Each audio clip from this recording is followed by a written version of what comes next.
Oke, rise, R-nya rest, istirahatkan. Rest. Terus ice, kompres es selama 15 menit di area cederanya. Terus C, compression, bebat. Compression. Bebat pakai bandage atau kayak perban gitu. Terus E-nya elevasi, tinggiin tungkainya.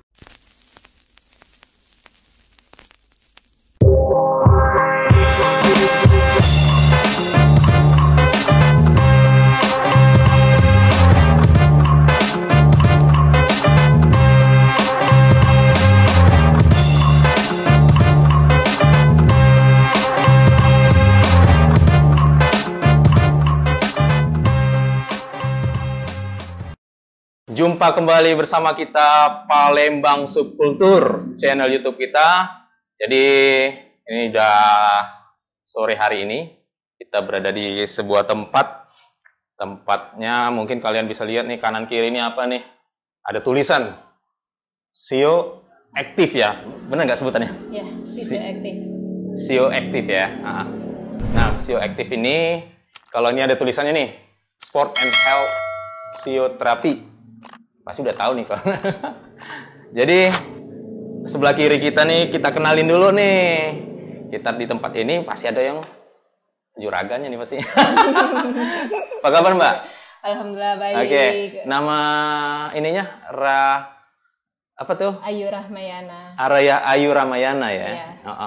Jadi memang baru kenal juga nih. Jadi kebetulan aku ada teman si Eras namanya. Jadi rekomendasi nih, penasaran dan juga mungkin sekalian lah ya, mungkin ada mau ngecek juga nantinya Mbak. Boleh. Jadi aku panggil Mbak Raya, Mbak Ayu aja ya, lebih familiar sama Mbak Ayu ya. Yeah. Nah jadi SEO Active, benar nggak? SEO Active. Ya, yeah, Oke, SEO Active. Di sini aku baru lihat Mbak ya, dan dari teman tadi. Ini tempat dari apa tuh terapi kesehatan ya, olahraga dan kesehatan tepatnya gitu kan. Nah mungkin ada beberapa ya ada orang yang familiar lah ya. Oh ini tempat pasti tempat untuk mungkin kalau saya sebut nih rehabilitasi, memperbaikin lah ya, memperbaikin dari kondisi-kondisi kesehatan dan terutama mungkin dari olahragawan maupun yang senang olahraga gitu kan, mengalami cedera-cedera dan dia bisa memperbaiki atau mengatasi. Nah kalau lebih jauh nih Mbak, SEO Active ini apa dan ini kapan nih bisnis ini berjalan ya? Oke. Khususnya di Palembang ya? Ya. Oke, jadi memang SEO Active ini berdiri dari tahun Januari 2020. Gitu. Wah, jadi memang baru 2 tahun ya. Ya, masa corona. Wow. Jadi pas masa corona pindah, jadi kan lama di Palembang, terus pindah ke lama di Jakarta, pindah ke Palembang, terus buka klinik, baru mau pengembangan ternyata lockdown. Itu dia tadi makanya aku bilang buka usaha di masa corona. Iya. Dan yang lain udah pada ada yang nutup, ada yang bertahan gitu kan. Nah, terus kenapa sih ini buka ini? Pasti ada basic nih. Basicnya di mana? Jadi memang basic saya itu fisioterapi. Kuliah dari D3, terus lanjut S1, kerja di Jakarta, ngikut orang. Ngikut kemarin sempat ngikut dinas olahraga juga di sana. Terus pas ini, wah kayaknya cita-cita pengen coba deh kembangan. Memang fokusnya ke fisioterapi olahraga, jadi memang coba deh kembangin ini ilmu yang baru ini untuk di Palembang. Dan pas dilihat di Palembang juga kayaknya ranahnya banyak karena memang banyak pencinta olahraga dan memang atlet di Palembang kan gitu. Berarti dari tamat kuliah memang mau profesional seperti itu kan? Ya. Di jurusannya itu kan? Di jurusannya. Nah kalau ngelihat sebenarnya kalau dari lihat kondisi, makanya aku lihat tadi kan plakat tadi. Aku kira nih tadi olahragawan. Biasanya kan kadang kayak gitu kan, bisnis si olahragawan paling enggak dia buka bisnis yang terkait dengan hal olahraga seperti itu kan. Atau kalau enggak ya kalau misalnya atlet bola kaki dia buka menjadi pelatih kan. Tapi ini lebih ke apa Sport and Health Physiotherapy. Ya. Memang berarti kalau ini asli Palembang, Mbak? Asli Palembang. Oh, balik ke ini ya, mendedikasikan. Iya, mendedikasikan diri ke daerah. Berarti sebelumnya pasti udah survei ya. Sebenarnya ada, kalau kulihat yang sejenis ini ya, cuman nggak tahu benar apa enggak. Gak enak nanti nyebutin ininya namanya. Pasti sudah ada ya beberapa yang sejenis gini di Palembang. Iya, tapi memang lebih ke umum. Jadi aku pengen mendirikan klinik itu yang memang berfokus ke olahragawan karena tingkat cedera di Palembang juga tinggi gitu. Dan memang event-event olahraga itu banyaknya di Palembang. Gitu. Nah, Mbak tadi ada sebut ke dinas yang terkait berarti sudah ada kerjasama atau gimana nih? Kalau yang di Jakarta waktu itu iya, karena memang pendirian pertama itu buka kliniknya di Jakarta dan kerjasama dengan dinas olahraga. Dinas olahraga. Nah, tapi untuk yang di Palembang ini belum, karena memang kita lagi fokus pengenalan, jadi lebih banyak ke orang-orang yang suka dengan olahraga, kayak klub gitu. Oh, kayak gitu. Nah, fisioterapi nih baru nyampe, aku udah lihat nih judulnya fisioaktif ya. Yeah.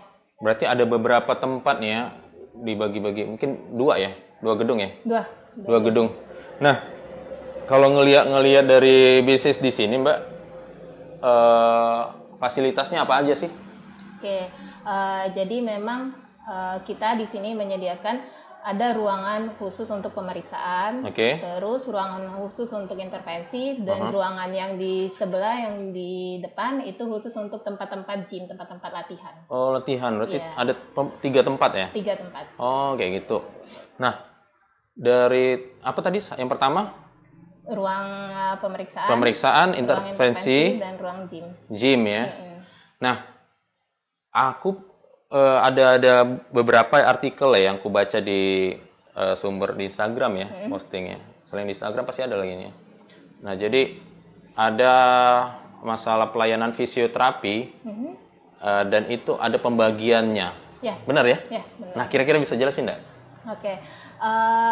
Fisioterapi itu terbagi atas 5 spesifiknya. Jadi memang ada fisioterapi anak, fisioterapi muskuloskeletal yang berhubungan dengan otot dan tulang.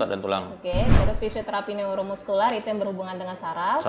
Fisioterapi kardiovaskuler itu yang berhubungan dengan jantung dan pernapasan. Terus fisioterapi olahraga. 5 ya? 5. Oke. Berarti 5. Tadi pertama ada anak-anak juga ya? Oh, emang berbeda ya kalau ini misalnya untuk apa istilahnya itu penerapannya? Ya, karena itu memang kalau anak dia khusus, jadi memang berhubungan dengan gangguan tumbuh kembang. Oh, gitu. Gangguan bicara, gangguan keterlambatan gerak. Kalau misalnya kayak gini nih, kan pertumbuhan dari anak itu mau tinggi kayak gitu, bisa juga kayak gitu? Ya. Oh, ada juga pasti. Itu ada masuk ke fisioterapinya. Oh, gitu. Nah, ini kan udah banyak nih kulur kirir lah ya. Nggak tahu itu sebutannya apa sih? Ininya fisio. Tenaga ininya? Fisio ya? Bukan itu ya? Bukan. Jangan diambil belakang ya. Karena terlalu banyak yang mengakui. Oh, fisio. Hampir tadi. Ya kan biasanya kan ya otomatis kan kayak gitu kan. Nah, jadi memang banyak ya ini tenaga-tenaga fisionya. Ini Mbak, kalau pasien-pasiennya ini banyakan apa ya? Tadi kan ada sebutin anak, terus itu mungkin umum ya, gangguan otot, gangguan saraf, dan olahragawan nih. Yang kebanyakan sebutannya pasien nih? Pasien. Nah, pasiennya banyakan apa dari datangnya? Kalau di sini karena memang kita spesifiknya fisioterapi olahraga, jadi rata-rata atlet. Jadi yang kita temuin adalah orang-orang muda. Oh, gitu. Kayak gitu. Nah, jadi persentasenya banyak atlet. Banyak atlet. Oh, atlet yang udah jadi apa gimana nih? Ada yang hobi, ada yang profesional. Ya? Oh, kayak gitu. Nah, untuk mengatasi yang pasien-pasien tadi, Mbak, pasti macam-macam ya kasusnya ya. Nah, kira-kira kasus apa yang kira-kira pasti ada lah ya yang apa tuh rutin, teratur atau lama nih kayak gitu. Nah, kalau misalnya yang kategori sulit atau lama itu ada nggak yang ini pernah ke sini dan penanganannya seperti apa dan apakah itu sampai yang sampai parah kayak gitu? Ada nggak di sini sampai operasi kayak gitu? Ada. Ada ya? Ada. Oh. Jadi kalau kakak pernah dengar atlet yang cedera ligamen ACL, nah itu kan ligamennya udah putus, nah itu harus dioperasi. Nah pemulihannya bisa makan waktu 6-9 bulan supaya dia bisa balik lagi ke cabur. Oh, pulih ya? Iya. Jadi nggak ada istilahnya kenapa setelah cedera atlet akhirnya nggak bisa berkarir lagi gitu kan. Sebenarnya bisa. Tapi asal pemulihan penanganan awalnya itu tepat. Oke. Gitu. Nah tadi kan aku bilang kan operasi nih Mbak. Berarti ngerujuk lah ya atau gimana? Ngerujuk ya. Jadi penanganannya itu nggak dari istilahnya tuh dari luar, berarti untuk operasi itu tadi ya, dibedah ya. Nah, jadi memang biasanya kalau di fisioterapi kita ada program sebelum operasi, terus nanti setelah operasi. Jadi program persiapan kita kuatin dulu otot-ototnya supaya waktu nanti setelah operasi ototnya nggak terlalu jauh turunnya. Nah itu akan mempengaruhi juga fase rehabnya supaya lebih cepat. Oh berarti ligamen tadi kategorinya otot ya? Kalau ke tulang? Kalau ke tulang ada yang patah. Patah ya? Iya. Taruhlah bukan olahraga nih kayak gitu, misalnya tabrakan nih kayak gitu, terima juga kayak gitu ya? Terima juga, tapi memang kita lihat bentuk patahannya. Biasanya kalau memang bentuk patahannya kayak patah terbuka dan memang harus dioperasi, kita akan rujuk ke dokter ortopedi dulu. Nanti setelah setelah dipasang pen, sudah mantap posisinya, baru kita lakukan rehabilitasi. Oh kayak gitu. Bicara masalah otot dan tulang Mbak ya? Iya. Tadi kan ada beberapa pembagian ini, banyak artis-artis lah ya, yang pasti pernah juga, pasti udah tahu lah Mbak, yang kretek-kretek kayak gitu kan ya, sebutannya tuh pasti ada banyak praktek itu. Nah, itu tuh bener apa enggak kayak gitu? Bisa dibilang dibolehkan apa enggak kayak gitu? Sebenarnya tergantung dari kasusnya. Jadi nggak semua kasus itu harus dikretekin. Jadi kalau di fisioterapi itu namanya joint mobilisasi gitu. Joint mobilisasi? Iya, jadi memang kita harus lakukan pemeriksaan dulu apakah dengan kasus dia dibutuhkan joint mobilisasinya atau enggak. Justru ada kontraindikasi dan ada indikasinya. Nah, jadi kalau misalnya nih, kalau secara natural nih, biasanya kan kita nggak apa itu tuh istilah nganuin bener kan gitu kan. Biasanya kalau kadang-kadang kayak gini capek. Tapi kadang-kadang ada naturalnya bunyi kayak gitu, krek kayak gitu tiba-tiba. Itu nggak masalah ya? Nggak masalah ya? Jadi memang sendi itu kan ada posisinya sewaktu-waktu dia akan menekan. Jadi memang krek itu baru dia itu normal. Normal ya? Oke. Tapi kalau memang disengaja dan ini itu yang kadang bahaya. Lama-lama sendinya akan haus. Mau cari perkara berarti. Kalau otot bisa bicara ya? Iya. Dan itu biasanya dampaknya jangka panjang. Oh gitu. Ya, bukan langsung saat itu ya. Jadi memang setelah beberapa tahun, kenapa orang cepat mengalami pengapuran? Kenapa itu karena biasanya. Faktor itu ya nyebabnya. Tapi kalau orang mau berkelahi Mbak, krek kayak gitu kan. Berarti agak ngelenturin berarti kayak gitu. Ngelenturin peregangan. Ya biasanya kayak gitu kan kalau film-film kan. Nah, ini agak-agak lain lagi Mbak. Praktek-praktek yang biasa nih. Kalau orang kan belum tahu yang benarnya seperti ini kan, yang harusnya secara medis gitu kan. Nah, kalau yang agak sebenarnya agak-agak apa ya, aneh lah ya. Kadang-kadang orang misalnya nih kecelakaan nih, ini aja kedekun tulang kayak gitu. Nah, itu gimana nih kira-kira penanganannya itu dibenarkan atau gimana tuh bahasanya tuh? Kayak orang bilang tuh, kedukun tulang aja kayak gitu, lebih cepet kayak gitu, rekomennya kayak gitu. Sebenarnya tulang itu nggak diapa-apain akan nyambung. 3 bulan akan nyambung sendiri. Gitu. Nah, yang selalu jadi masalahnya itu ketika proses penyambungannya. Biasanya orang-orang yang ketika dia di masa pemulihan, proses tulang itu sudah nyatu, maka panjang tungkainya agak beda. Gitu. Makanya kata orang, udah coba bawa ke dukun aja. Dan nanti juga tersambung sih sebenarnya.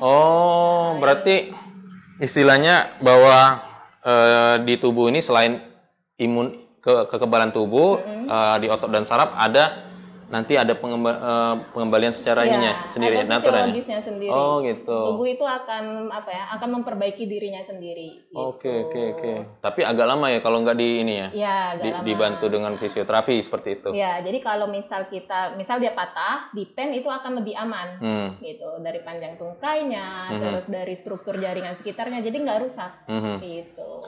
Ini menarik nih.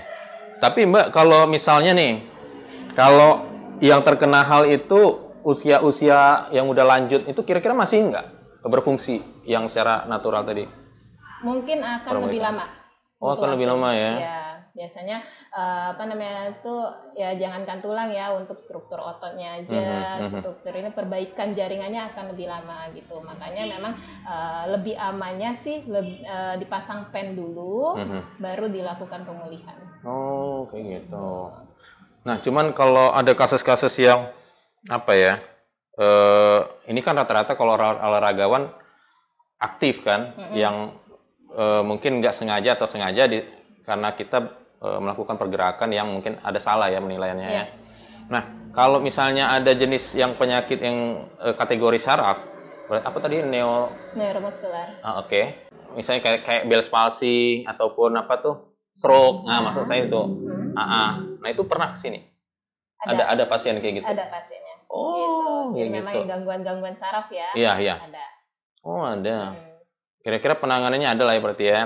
Ya, jadi memang kalau kayak orang stroke dia kan mengalami kelemahan otot tuh, satu sisi, sebelah kanan atau sebelah kirinya. Benar. Nah, terus di fisioterapi kita stimulasi rangsang sarafnya dulu, terus kita latih.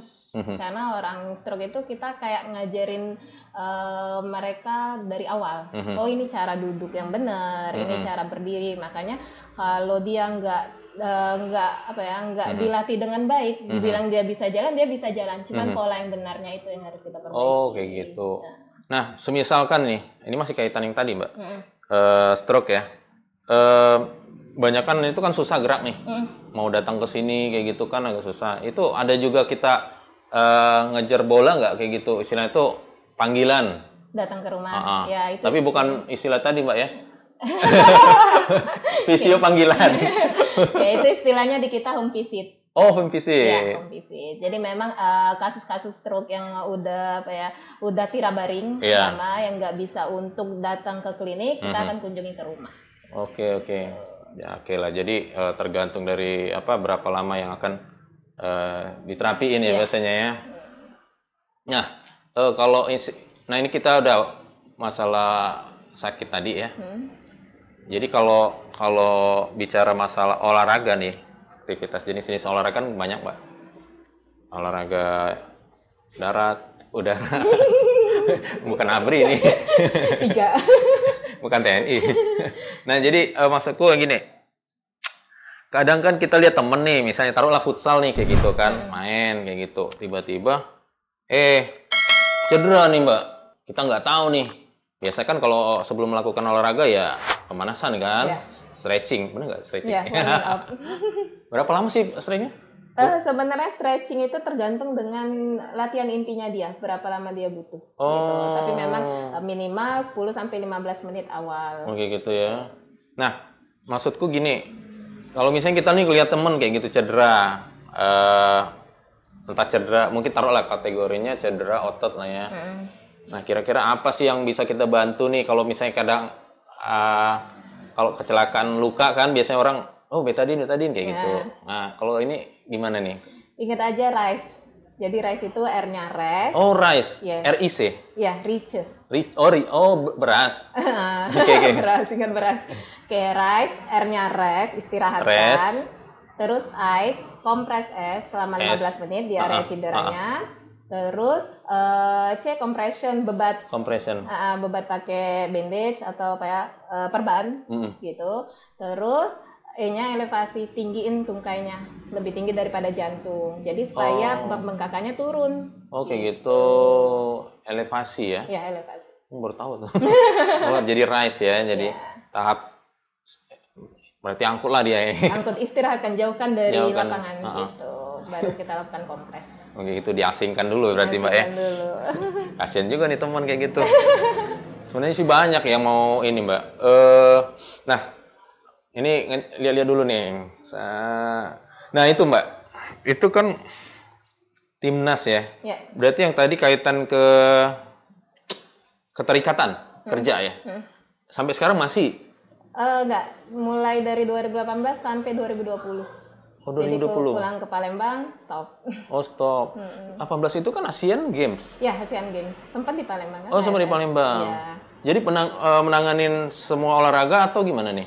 Jadi kalau timnas kemarin khusus sepak bola wanita. Oh, sepak bola wanita ya. Oh, kayak gitu. Tapi sehat-sehat semua nih? Nggak ada ini, cedera? Pastilah ya. Pasti ya. Kadang-kadang dicedera-cederain kayak gitu. Iya. Oh, berarti pengalaman selain di situ di mana aja, Mbak? Yang jadi kemarin sempat ikut timnas, terus ikut Plada DKI gitu. Plada. Jadi atlet-atlet khusus daerah, terus ikut Asian Para Games, itu atlet-atlet dengan disabilitas. Disable. Terus ikut apa lagi ya kemarin? Yang individunya kayak atletik gitu. Oh, ada atletik ya. Ini apa namanya tuh pelatnas. Oh, pelatnas ya. Nah, ini kan bisnis, Mbak. Ya, boleh nggak nih di ini kira-kira nih perkiraan aja, Mbak.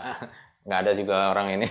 Maksudnya nggak aman lah. Ya aman. Ya pasti bisnis. Maksudku kalau orang cedera kayak gini-gini kisaran biaya untuk terapinya berapa sih? Oke. Jadi kita ada 2. Yaitu khusus untuk maintenance. Maintenance itu dia 175 satu kali pertemuan. Jadi itu memang pelayanan kita adalah sport massage, persiapan sebelum mereka pertandingan atau setelah pertandingan gitu.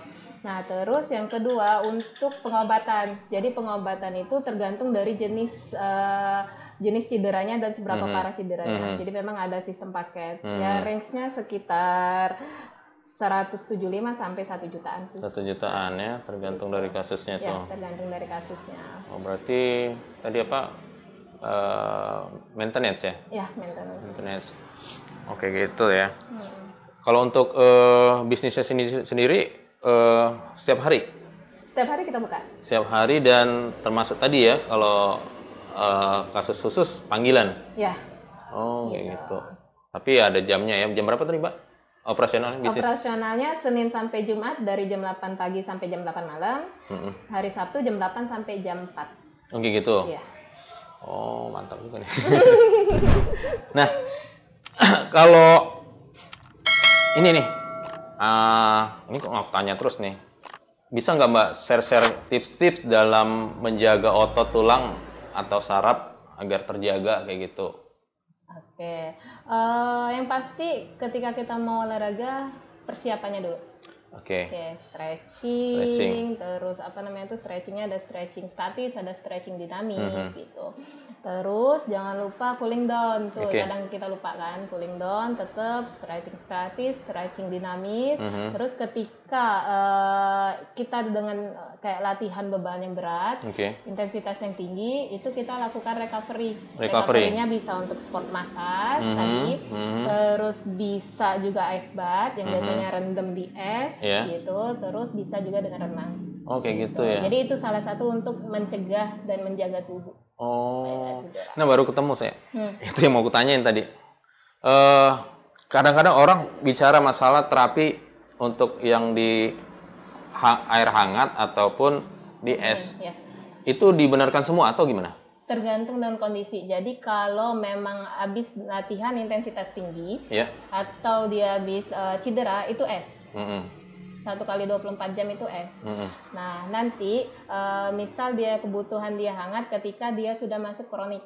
Kronik itu biasanya 3 hari sampai 7 hari. Nah, itu sudah hangat. Nah, butuhnya itu relaksasi otot gitu. Jadi memang tergantung dari ininya ya. Biasanya es dulu baru nanti masuk ke hangat. Jadi jangan dicampur. Gitu. Tapi jangan dicampur ini ya. Jangan digabungkan. Campur teh manis. Jadi es teh manis. Jadi tempel kan. Habis saya diminum. Ada sih kayak gitu. Ada ya? Ada. Tiba-tiba di protein kan kirim. Mbak, saya kompres ya. Pakai air ini es teh. Ya kan penanganan darurat. Kadang-kadang kan kayak gini. Itu pernah aku lakuin, Mbak. Jadi orang tua. Hah? Jadi pernah kena Bell's palsy. Nah, ada kepanikan karena jenis itu juga baru kenal. Kupikir itu masuk kategori stroke, ternyata enggak. Rupanya kategori ringan. Ya, kena saraf wajah. Dan ternyata untuk penanganannya bisa dibiarkan, tetapi lama, benar kata Mbak tadi. Dan juga mau cepat ada penanganannya, kayak misalnya tadi yang setauku waktu itu memang ikut diterapiin. Ada pakai pemanasan dan juga diusap-usap kayak gitu, dan ada buat mengembalikan normal kembali kayak gitu. Iya. Jadi memang jadi pengetahuan juga nih kayak gitu kan. Makanya kalau ada kawan-kawan juga yang kondisi yang nggak tahu memang benar ya penyebabnya, karena di satu kondisi yang dia dekat dengan sumber angin. Atau yang tanpa dia sadarin kayak gitu. Ya. Kok jadi tahu gue. Nah, ngomong-ngomong nih, buat apa tuh yang mau ke sini Mbak? Tadi kan belum tahu nih alamatnya nih. Alamat di sini apa sih? Jalan TPA Sukaminatan. TPA Sukaminatan. Iya. Jadi kalau mau deket bisa dari, tadi saya dari Palimo nih. Palimo bisa. Bandara bisa. Kenton bisa ya. Nah, kalau promo-promo di medsos apa aja Mbak? Kalau saat ini kita lagi ada promo khusus driver Grab. Nah, gitu. Itu ada potongan 60%. Ini? Ya.